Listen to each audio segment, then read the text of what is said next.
What's going on, everybody? We are back for the episode. Today, we are doing my Mutant Top 10 rankings, ranking the top 10 Mutant champions in Marvel Contest of Champions as of July 2020. Now, I'm recording this a little bit after I recorded my last videos, the science and skill videos. So, if it feels a little different in the editing and stuff, that's why. But, yeah, let's start it off with number 10. But before we do, gotta give the standard disclaimer. This is just my opinion. This is not the 100%. This is who's the best. This is just my opinion. If you disagree, you disagree. Comment down below what you guys think. But yeah, let's just get into number 10.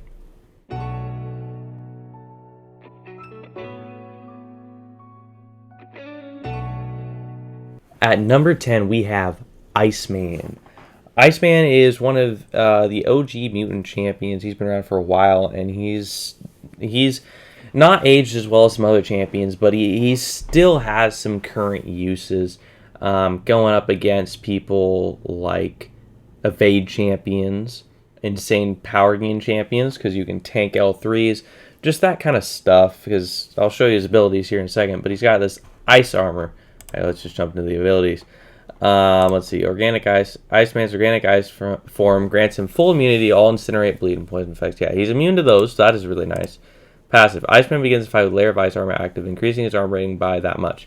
If Iceman would lose more than 5% of his max health from a single source, his ice armor protects him from the blow, reducing their health loss to 5%. Then it shatters.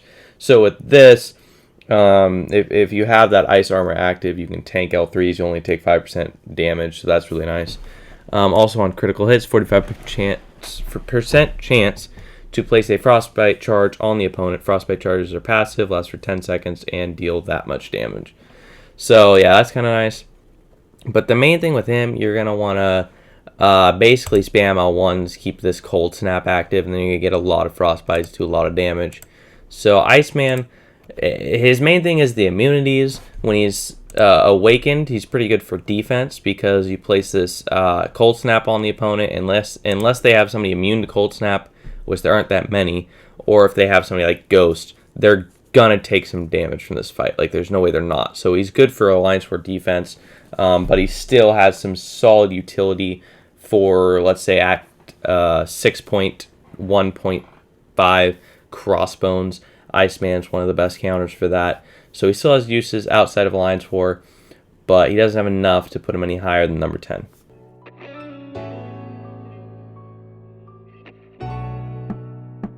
At number 9, we have the Wolverine. This is probably going to be a little bit controversial for some people, putting him over Iceman and putting him even in the top 10. But for me, Wolverine is one of those characters. We have a term with me and my buddies. We call them the OG OPs, the original overpowered characters. Wolverine's one of them. Scarlet Witch, Thor. I guess you qualify Thor in that. OG Vision, the OG OPs, and Wolverine, in my opinion, still has that spot where I love playing Wolverine. This is kind of like, this is both where I think he places, but mixed in with a little bit of bias probably. So yeah, take that into consideration. But I would personally rank him up over Iceman, so that's why I put him up here. The main thing for him is his cellular regeneration. Wolverine's natural healing factor accelerates granting that much regen with a fixed 8% chance to recover up to that much health based on current power levels. So the higher your power, the higher your regen goes, and your regen goes really high. You also get some fairly nice bleeds. They're not the best, but they're fairly nice. But the main thing is that regen. With that regen, you can go through mega fights and take some damage and still recover from it with that much regen. It's insane. Like, the amount of units you can save using this guy is awesome. So he's just one of those characters that I just really enjoy playing, mainly because of that regen. But let's see who number 8 is.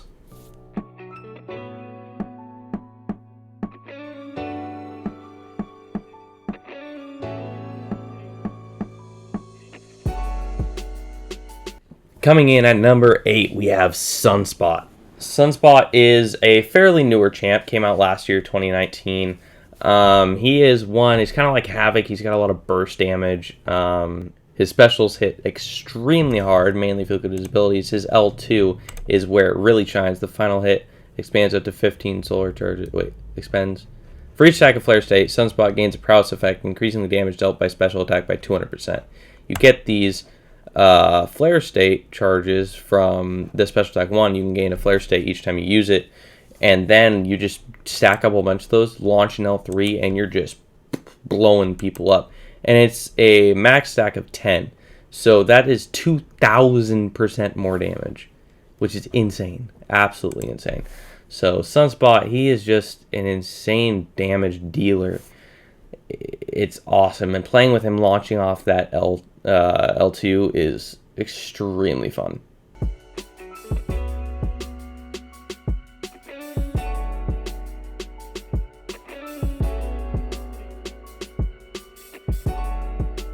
Coming in at number 7, we have Havok. Havok is one that I personally have at rank 4, so I can speak from experience.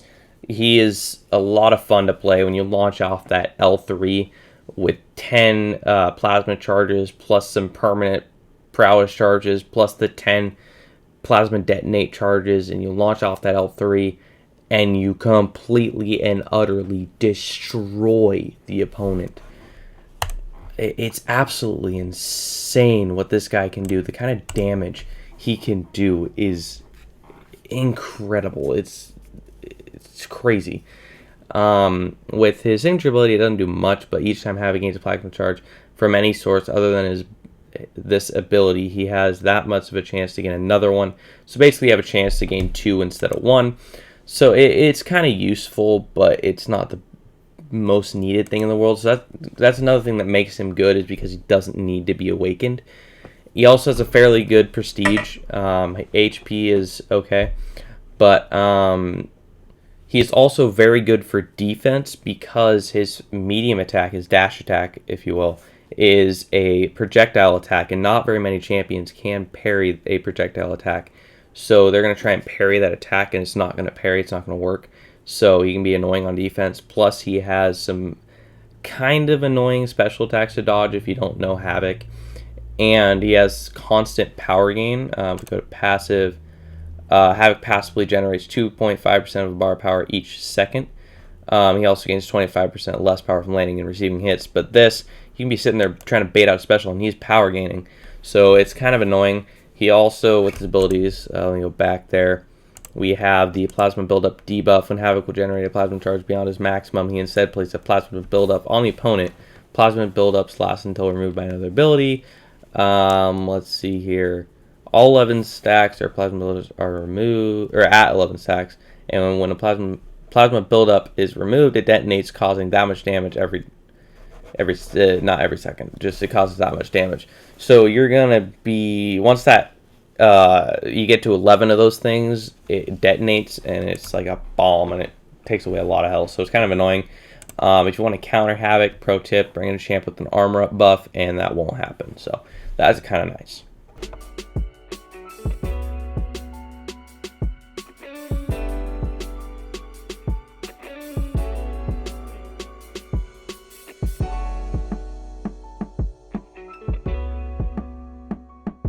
Coming in at number 6, we have Namor. Namor is a beast champion. He has insane burst damage from his L3. If you look at the abilities, his Outrage, his Imperious Rex, and then his Special 3, gain a passive fury, increasing attack by that much for 20 seconds. He'll gain 0 power when struck by special attacks when he has this. But with his Imperious Rex mode, if Namor has 15 stacks of Outrage, he can dash back and hold. Yeah, we don't know that. If Namor has 30 stacks of Outrage, he instantly generates up to 95% of his max power and activates Imperious Rex. Namor's special attack deal up to 240% additional damage based on active stacks of Outrage. So plus that Fury, you're going to be doing a ton of damage. Special attacks cost 90% less power. However, Namor drains 15% of a bar of power every second. Each special attack Namor launches applies an additional drain of 5% per second. So with this, if you play him right, you can get 3 Fury buffs. You can spam 3 L3s, then do an L2, and you'll crit. If you crit, you're going sky high damage. It's absolutely insane. But that is not all. With Namor, you have his awakened ability. Namor takes a certain percent reduced damage from all sources while attacking his opponent. When Namor ends an attack, any damage prevented by hydrokinetic armor is captured and sent back to the opponent as energy damage. So basically, if you're fighting like Electro and you take that damage back, if you have max sig, you're not going to take any damage, and then you're going to reflect it back at Electro. So it's really nice for those kind of matchups. I don't know why he has this new moon thing on here. He probably has something in his abilities that I don't know about, where he benefits from a new moon, or it's a bug in the anime website. But yeah, that will be it for Namor.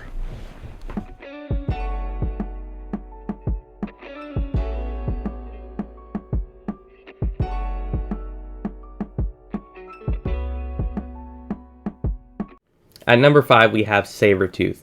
Sabertooth wouldn't have been on this list unless they didn't give him the Sasquatch synergy, and also they increased his stack limit of permanent fury buffs to 30 instead of 15 now, so you can get a lot of damage in and consistently keep those fury buffs through the quest.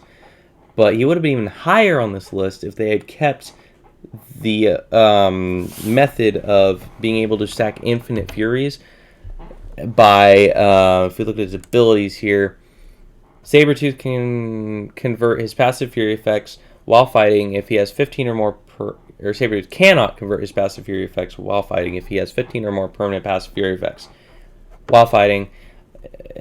I'm not going to go into this really bugs me, but I have a video that I put out a little while ago explaining where I stand on the Sabertooth quote-unquote bug. In my opinion, it's a nerf, but yeah, so go make sure to check that out. But this number right here is now 30, so he is now better than he was, but they still nerfed him from what he was going to be. A whole nother subject, but Sabertooth is just a beast. Also, because of his signature abilities, fairly good for defense. You can get a fairly good amount of regen, and his special 2 is really annoying to evade. He's just an all-around fairly good champion. He's got some immunities to Cold Snap and Frostbite, so that's pretty sweet. So yeah, Sabertooth, number 5.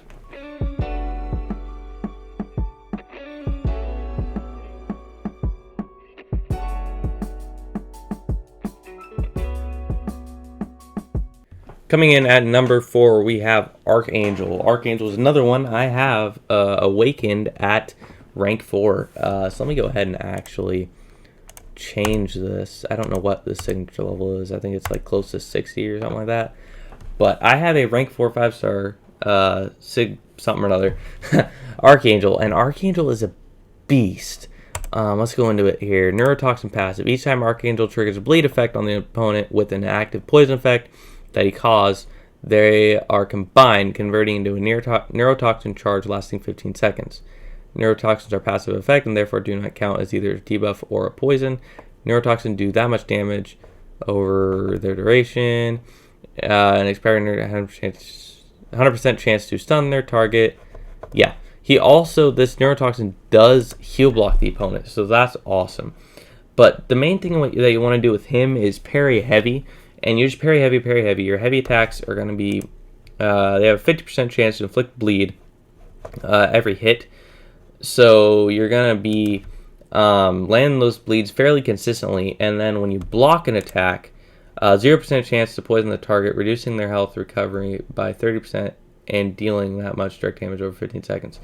This 0% chance increases depending on how many bleeds you have. Each bleed debuff on your opponent increases the chance of any poison triggering by a flat 25%. So if you get 4 fury buffs, you're 100% chance when they hit your block to trigger a poison. So you parry heavy, you get up to those 4, and then you're going to guaranteed poisons. Now every bleed that comes after that with the poison on the opponent, you're going to be converting into neurotoxins. You can stack up like an insane amount of neurotoxins. I think my top is like 12 or something like that, and it just sucks the life out of the opponent. Now, if you've been paying close attention here, you are realizing that his damage isn't very good if they're bleed or poison immune. If they are bleed immune, he is not a good option at all. If they're poison immune, he can get through it, but he's not the best. But If they're not bleed or poison immune, Archangel will shred the fight faster than most people in the contest. So he is still insane for like clearing most quests. Also with his awakened ability, each neurotoxin causes that much reduction in his ability actually and block all regeneration on the target. Oh, so it only blocks regeneration when he's awakened. I did not know that. But yeah, once he's max sig, it's a 40% reduction per neurotoxin. So a few neurotoxins on there, and you're going to be 100% ability accuracy reduction. So it's pretty sweet. Now, before we get into the top 3, make sure to leave a like if you're enjoying the video. Make sure to subscribe if you're new to the channel. Comment down below, what's your top 3, top 5, top 10, whatever. And also, make sure to join the Discord if you want someplace to chat about MCOC or whatever. We've got a Discord channel in the description. Without further ado, let's get into my top 3.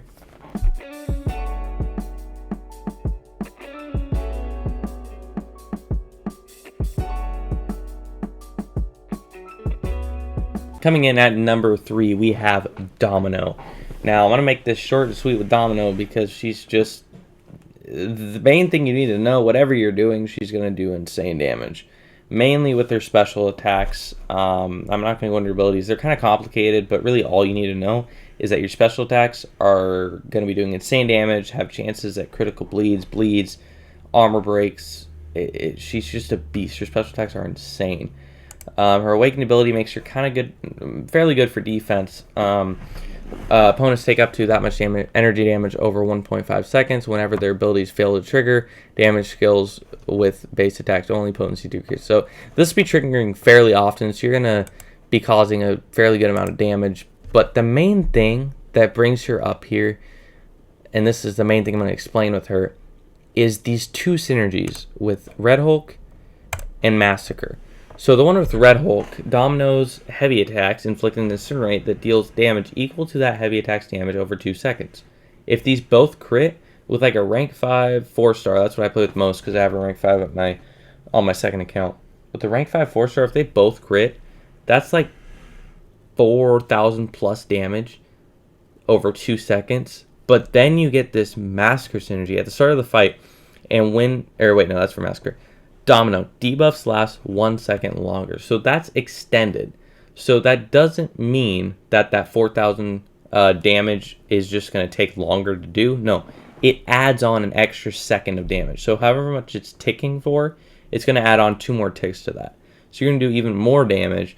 Plus, you have just a 1 second longer debuff. So your critical bleeds are going to be lasting longer. Your parries are going to last an extra second longer. It's insane the kind of damage Domino can do just clearing quests and stuff. It's absolutely insane.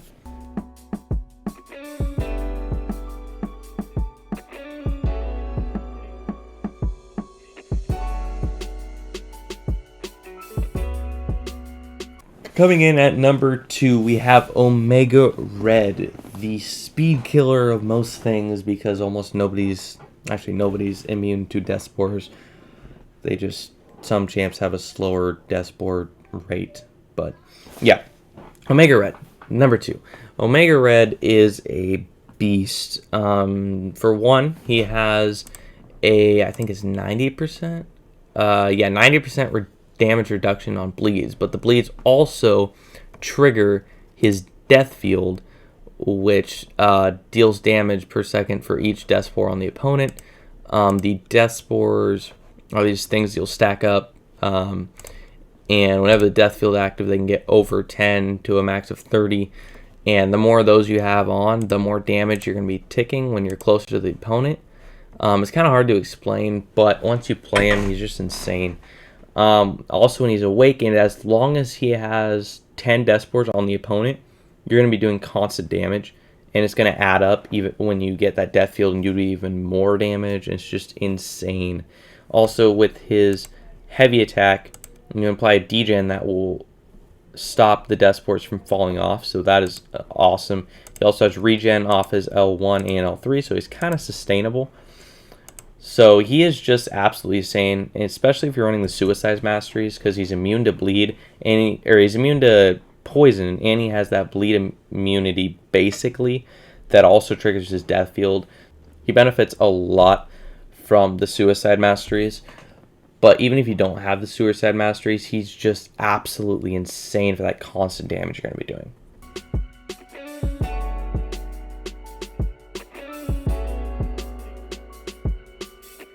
And to finish it off, number 1, we have Colossus. Now, if you were watching this back in 2018, early 2019, you'd be thinking, oh, this is a complete joke. What are you doing? But you'd have to go back in time in order to do that. Colossus, so far, in my opinion, has had the best buff Kabam has ever done.